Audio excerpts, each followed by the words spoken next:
Yo, what is up, y'all? It's Cone back here again today with another video, here with the second episode of NBA News and Rumors, a potentially new weekly series where I break down all the news and rumors from the NBA week. Y'all loved when I did this last week, so I thought maybe this could be a weekly series. If you guys like that idea, please let me know in the comments, as well as like and subscribe. That's the best way to show me that you enjoy these videos, and it's the reason why we're making a second one. Also, if there are any news or rumors I missed, let me know in the comment section below to make sure that everyone sees them. And also, finally, keep in mind that a lot of these are just rumors, so don't get mad at me. I'm just kind of telling you what I've seen. So we're going to start off with the biggest news from this past NBA week, and that's the fact that Quinn Snyder of the Utah Jazz has left them as their head coach.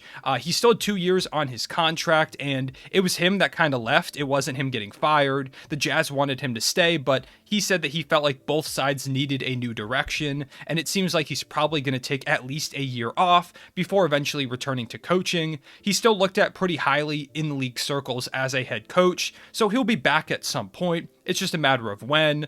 Some people think that maybe he's Greg Popovich's successor in San Antonio in a year or two, so maybe we see something with that. There are also rumors that there are some other teams that going forward in the future could look at him as a candidate, so I think Quinn Snyder is probably going to be back as soon as next year.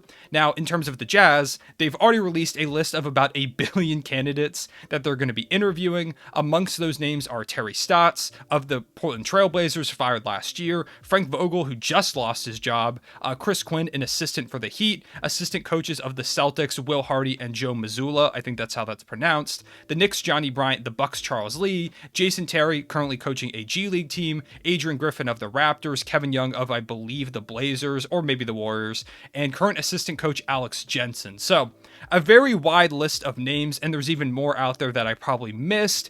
There have been a million reports, but they're casting a wide net, it seems like, to try and find a coach. And also in that news, Woj tweeted out pretty soon after the news that Quinn Snyder was leaving the Jazz broke that Donovan Mitchell is reportedly, and this is the way he put it, unsettled, unnerved, and wondering what it means for the franchise's future after Quinn Snyder left.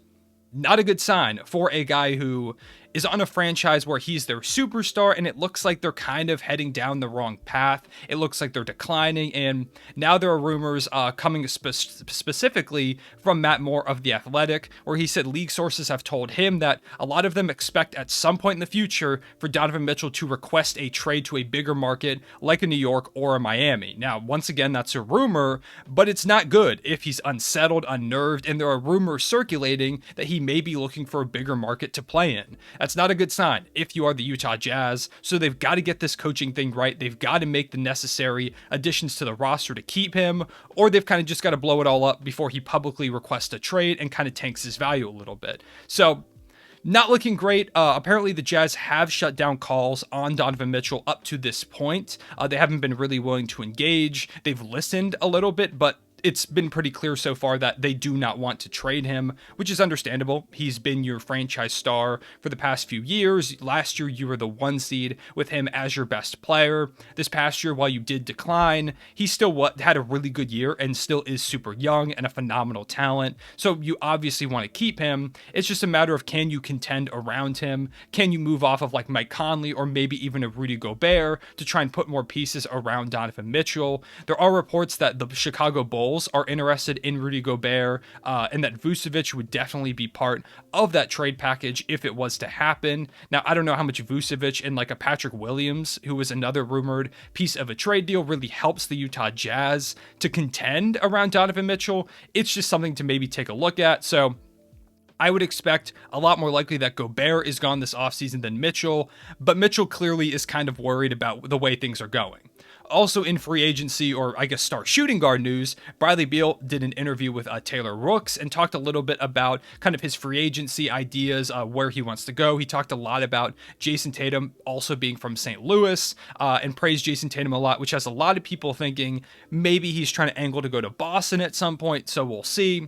But really what he said that was kind of a big deal in that interview was he said that on his free agency decision, the main thing that he's going to take into account is winning. So, for me personally, looking as an outsider, that probably means he's not going back to Washington, which I already thought was probably good for both sides. They're not going to win in Washington, Beal, that is. And also with the Wizards, you probably don't want to give Bradley Beal a supermax contract when you're pretty far away from winning. I could see him going to like a Miami.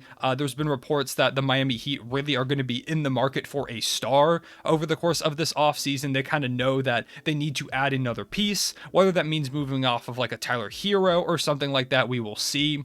But all in all, it seems like they're a good candidacy. Also, because there's a million jersey swaps already out there, so that would help out the Miami Heat social media intern whenever they have to put together those posts. But also, Portland reportedly has been eyeing Bradley Beal.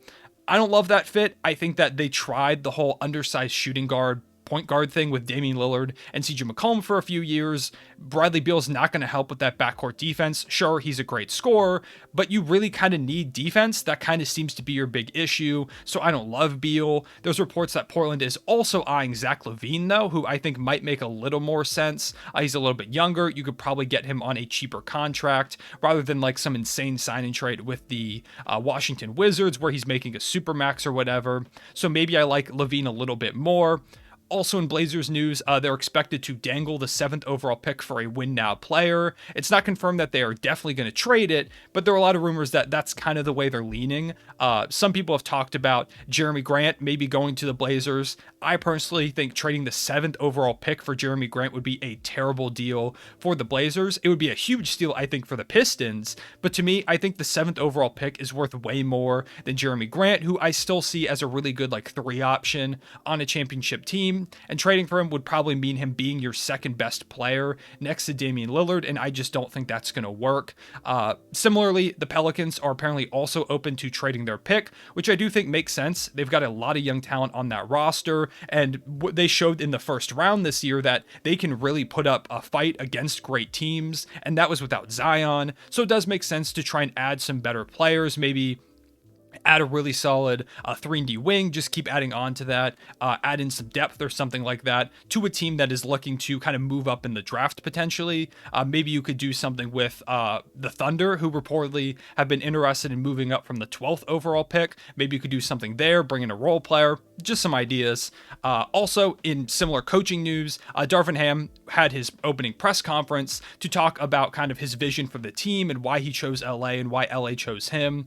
And he really emphasized Anthony Davis as the center of things, or I'm sure as Anthony Davis would prefer the power forward of the lineup. He talked a lot about how he envisions Russ playing as well. He said he needs him to lock in defensively and said that him and Russ talked, and Russ knows that that's kind of what he needs to do. He knows he needs to get better on the defensive end and that he's made it a goal over the course of this offseason to get better on that end. So if Russ is better defensively, I think that would help the Lakers a lot.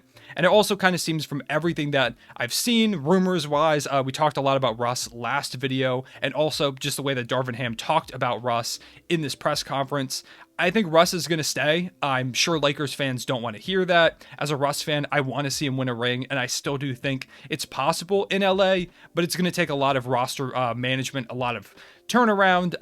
Rob Pelinka, Lakers GM, was talking after the press conference, said that they definitely want to get up into the draft, maybe like buying a second round pick or two, just trading for it for cash considerations. They also talked about kind of working with Darvin Ham to reshape the roster, and that they know that they have to be a lot better than they were last year. So at least that's probably good news for Lakers fans, that they aren't getting complacent. They know they need to bring in some new pieces. One guy, Carmelo Anthony, there's rumors that the Knicks could be interested in bringing him back, which would be a very interesting storyline, I think. But also, Melo was pretty good for the Lakers, so I'm guessing they're going to try and keep him, but we will see. So all in all, a lot of news, but also kind of not news from the Lakers front. We'll see if Russ is still around, but me personally, I feel like he's going to be there. For the Hawks, there's rumors that they're interested in Jeremy Grant. I think he would be a great fit for that team. I think he makes a lot of sense as a 3-and-D guy. Of course, you still might need a second star, or you need John Collins to continue getting better and continue to make a bit of a jump. But I do think Jeremy Grant makes a lot of sense as a 3-and-D wing for that team. You might have to give up a DeAndre Hunter, though, which could definitely hurt unless the Pistons are interested in like a Kevin Huerter or a Bogdanovich. But I would expect that they would go for DeAndre Hunter, which might be a little steep for some Hawks fans as a UVA guy, obviously wearing a Virginia shirt. DeAndre Hunter, I think, has a lot of potential. So we'll see if they're willing to give him up, but that is something that's on the table. Also, Christian Wood has talked with the Rockets about a potential extension. He was throwing out a first pitch at the Houston Astros game the other day. So I know a lot of Rockets fans don't really want Christian Wood back, but he might be. And finally, Adam Silver did another press conference where he talked about like shortening the season, which he didn't seem super fond of, but also a lot about NBA expansion. And he said that despite rumors that are out there, there's not going to be any expansion coming relatively soon. He didn't say necessarily if like 10 years, like 5 years, whatever. He just said at the moment there are no plans for expansion. I would expect that the league's going to expand at least within the next 10 years. It kind of seems inevitable, especially when you have guys like LeBron saying things like, I want to buy a team in Las Vegas. He specifically said that. He said he wants to be an owner one day and that a Vegas team is what he would want to do. So I think at some point we're going to get Vegas and Seattle as the next two cities for NBA teams. Who knows when that'll happen, but I think it happens at some point. And also LeBron on the Barbershop, kind of a show that he does, I believe with Uninterrupted. He talked with some people and they were asking him, like, out of all of the NBA teams left in the playoffs, now keep in mind, this was when it was I think it was just the Celtics, Warriors, and Heat that were left. Who would you want to play for? He said the Golden State Warriors, which became this big headline. You know, of course, he's going to pick the Golden State Warriors. I think that makes the most sense. He's a Laker, so he's not going to pick Boston, and he already did the Miami thing. It makes sense. So those are all the news and rumors from this week. Like I said, if I missed anything, please let me know in the comment section below so I don't miss out on things in the future, hopefully. Also, please leave a like and subscribe once again if you did enjoy, and let me know which news/rumor is most interesting to you. A lot of stuff is happening in the NBA right now. Next game of the finals is tonight as I'm recording and uploading this video, so there will be a post-game recap of that game up here later, so if you want to see that, definitely come check that out. But for right now, that's all I've got for y'all. I appreciate y'all watching. I'll see y'all later. Real one, say it back.